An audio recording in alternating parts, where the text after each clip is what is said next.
এ নিয়ে কোনো কথা বলতেছে না, তারা একটা মাধ্যম ধরছে, বলতেছে না এটাই ইসলাম, খেলাফত কায়েমের এটাই একটা মাধ্যম, অসংখ্য মাধ্যম আছে, এইটা একটা মাধ্যম হিসেবে ধরছে যে এখানেও সংখ্যাগরিষ্ঠতার মাধ্যমে একটা প্রভাব জনগণের মধ্যে পড়বে।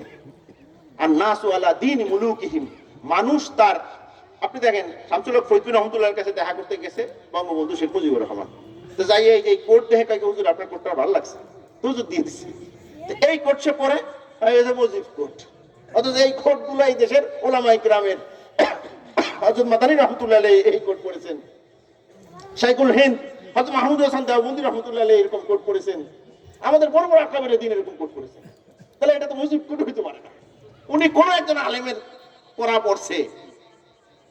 কেন? মানুষ তার নেতার অনুসরণ করে। আপনি যদি একজন আলেমকে সংসদে পাঠান, এই এলাকার মানুষের মধ্যে একটা বিশাল বড় এক পরিবর্তন আসবে।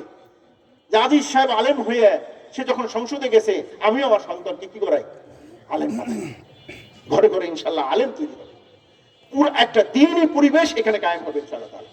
আমি আর কথাকে দীর্ঘায়িত করবো না। আল্লাহ রাব্বুল ইজ্জত আমাদের সকলকে তৌফিক দান করেন। নবীর 4 কাজ করলে নবীর সাথে হাসর, নবীর সাথে জান্নাত। রাজি আছি না ইনশাআল্লাহ তাআলা? তাহলে 1 নম্বর কাজ বলেন দাওয়াত। 1 নম্বর কাজ কি করতে হবে?